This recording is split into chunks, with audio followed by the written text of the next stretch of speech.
조선시대 형법에 정해진 사형 방법은 교형과 참형 두 가지입니다. 교형은 목을 매달아 죽이는 걸로 사형의 두 가지 방법 중 그나마 온건한 겁니다. 우리나라에서는 고려시대부터 교형이 시행되어 현재까지 이어지고 있습니다. 우리나라는 1997년 이후 사형을 집행하지 않아 실질적인 사형 폐지국으로 분류되는데 집행을 한다면 교수형인 거지요. 참형은 목을 베는 것으로 교형보다 참혹한 방법입니다. 대개는 교형으로 집행했고 반역, 살인, 강도 같은 극악범죄를 참형으로 다스렸습니다. 죄수의 목을 치는 일을 맡은 사람을 회자수라고 했습니다. 회자수는 붉은색 무늬의 명주를 푸른색 명주에 붙인 두건을 썼다고 하네요. 집행에 사용된 칼은 자루가 긴 칼이었습니다. 칼을 크게 휘두르며 원심력을 이용해 목을 베는 원리였지요. 구한말에 사용된 칼을 보면 칼날의 길이는 2자이고 자루는 3자 정도 되는 크기였다고 하네요. 한양에 있는 감옥인 전옥서에서 참형을 집행하는 사람은 행형쇠장이라고 했습니다. 쇠장은 옥쇠장을 줄임말로 옥을 지키고 관리하는 나조를 말합니다. 숙종 때부터는 사형수 중에서 자원하는 사람이 행형쇠장을 대신하도록 했습니다. 지원자가 없으면 차출했고요. 사형수가 이 일을 하는 동안에는 본인의 사형 집행이 유예되는 건데 평소에 죄수 신분인 건 변함이 없습니다. 자신의 목숨을 부지하는 대신 다른 사람의 목숨을 빼앗는 일을 해야 했던 겁니다. 처형장에서 죄수의 목을 베는 사람을 흔히 망난이라고 합니다. 망난이는 행동거지가 막대먹은 사람을 일컫는 말로도 쓰입니다. 망난이는 도깨비를 뜻하는 망냥의 소리가 변한 것이라는 말도 있고 난동을 뜻하는 망난에서 비롯됐다는 말도 있습니다. 또 다른 얘기로는 사형 집행인 중에 망난이라는 사람이 있었는데 이 사람의 이름이 사형 집행인을 대표하는 것처럼 굳어졌다는 설도 있습니다. 머리가 잘리는 참형만으로도 끔찍한 일인데 더 참혹한 처벌 방법이 있었습니다. 흔히 능지처참이라고 불리는 거열형입니다. 능지는 평지에 가깝게 경사가 완만한 구릉을 뜻합니다. 구릉을 오르는 것처럼 천천히 고통스럽게 사람을 죽이는 것을 능지라고 하는 건데 신체의 여러 부위를 조금씩 칼로 잘라내는 것이라 합니다. 중국에서는 능지처사가 집행된 기록이 많은데 칼질의 수에 따라 8도, 24도, 36도, 72도, 120도 등으로 구분했습니다. 우리나라에서도 능지처참에 처했다는 표현이 보이기는 하지만 실제 집행 방식은 거열형이었습니다. 중국식의 능지처참이 시행된 적은 없지요.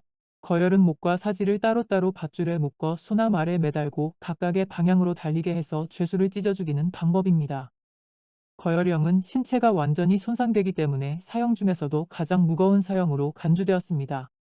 참형이나 거열에 더해 머리를 장대에 매달아 공개하는 효수도 있었습니다.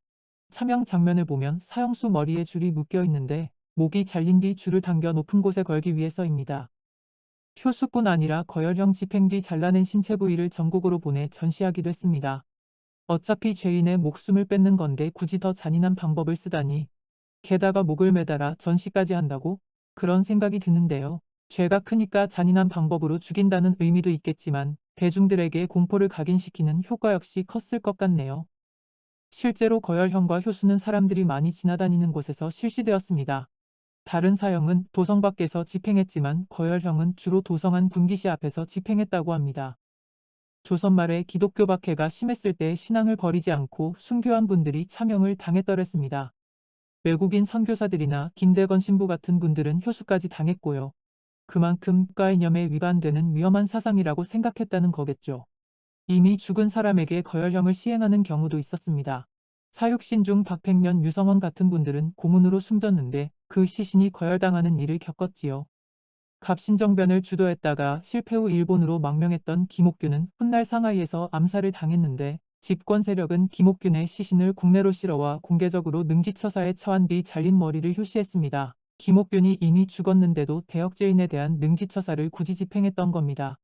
사형 방법 중 참형과 능지처참형은 1894년 갑오개혁 때 폐지되었습니다. 일반 사형수는 교형으로, 군사범죄는 총살형으로 정리되었지요. 김계남과 전봉준의 최후는 이런 제도 변화를 극적으로 보여줍니다. 동학농민군을 이끌었던 인물 중 김계남은 참형을 당한 뒤 효수되었는데 훨씬 거물로 생각되었던 전봉준은 교형으로 처형당했습니다. 전봉준은 제도가 바뀐 직후 처형을 당했기 때문이지요. 처참하게 시신을 훼손하는 능지처참과 반대로 사형수의 신체를 온전히 보존할 수 있게 해주는 사형법도 있었습니다. 사약을 내리는 겁니다. 사극에서 참 많이 보는 장면이지요. 예전에는 일사부재리 개념이 없었기 때문에 유배형에 처해진 죄인이 다시 사약을 받는 일도 많았습니다. 사약은 그나마 스스로 죽는 모습을 갖추는 것이고 신체를 훼손시키지 않을 수 있습니다. 무엇보다 교형이나 차명처럼 공개적으로 처형당하는 수모를 겪지 않아도 되지요. 사약에서 사는 죽을 사자가 아니라 하사한다는 뜻의 사자입니다. 사약은 임금이 사형죄인에게 내리는 마지막 은혜인 셈인데 왕족이나 사대부처럼 신분이 높은 사람을 대상으로 한 겁니다. 드라마에서 보면 사약을 마시자마자 바로 쓰러지거나 피를 토하는 모습이 연출되곤 합니다. 연산군의 생모 패비은 씨가 사약을 먹고 피를 토하며 죽을 때 그 피가 묻은 적삼을 어머니가 보관했고 훗날 연산군에게 그 피 묻은 적삼을 보여주자 그때부터 폭주했다는 이야기는 사극의 단골 주제이기도 합니다. 하지만 사약을 마시자마자 피를 토하는 건 극적 효과를 높이는 장치일 뿐 사실은 전혀 다릅니다. 피를 토할 정도로 센 맹독을 약재로 만들어내기는 힘들다고 합니다. 오히려 사약을 먹고도 죽지 않아 곤란한 경우가 많았지요. 의금부에서는 사약을 가져갈 때 여러 잔을 준비해서 갔고 약을 먹고도 숨이 끊어지지 않을 경우 스스로 목을 매도록 끈을 가져가기도 했다네요. 나졸이 갖고 있는 활에 시위를 풀어서 목을 매서 죽이는 경우도 있었고요.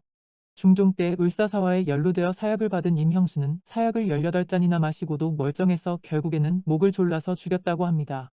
하지만 신분이 높은 죄인일 경우에는 차마 목을 조를 수도 없습니다. 숙종 때 노론해거두 송시열은 사약을 2잔이나 먹고도 숨이 끊어지지 않았는데 차마 거물인 송시열의 목을 조를 수도 없는 일이라 금부도사가 제발 죽어주십사 읍소를 했다고 합니다. 송시열은 결국 입에 상처를 내고 사약 3사발을 연속으로 마셔 숨을 거두었다고 합니다.